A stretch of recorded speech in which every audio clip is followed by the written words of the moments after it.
I recently got the opportunity to test a DJI Osmo Pocket 3.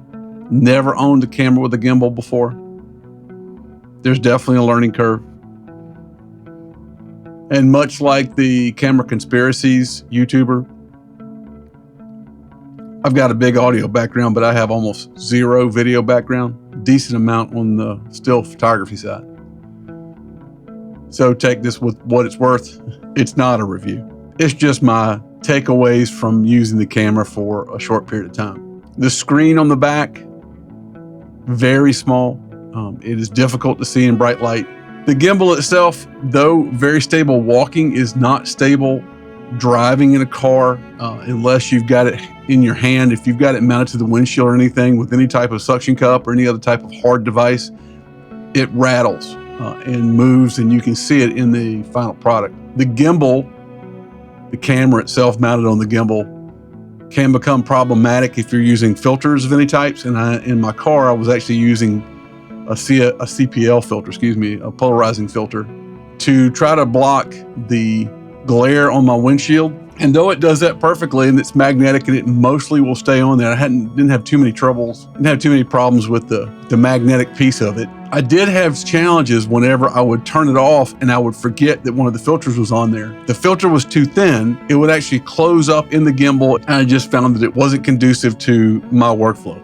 I do love it. It has an app that you can use in landscape mode. The Insta360 Ace Pro, which I use every day, does not let me do anything but portrait, and the picture on the camera, the picture on the phone is actually smaller than what's on the camera. I do wish Insta360 would fix that part of the app. If there's a setting, please tell me. With the gimbal set to default speed, it is too fast. You definitely need to go to slow.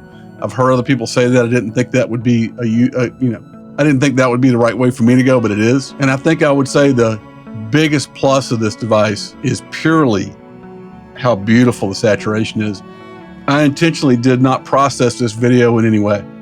I do believe that if you were purely vlogging with this and you wanted to do selfie mode, and you can see a couple times when I accidentally touched the selfie spin around gimbal thing, it's really effective at that. I think that's probably its strongest suit, and I've heard Camera Conspiracies guys say that as well, that if you're just going to mount it on the front of something like his electric scooter, and just drive around and never be in the shot and never be within 6 feet of the camera, it is absolutely positively your speed. You'll love it. I've seen another YouTuber that uses it regularly, and he uses it the way I intend to use it, from a car moving, but it appears in the reflection of the window, it appears that he's actually using that in his hand. And that definitely is the equalizer. If you're using it handheld, it seems to make a huge difference. If you hard mount it to anything, suction cup, any type of thing that mounts on your window, anything that won't move, but it moves with the car, the gimbal just can't handle all that movement.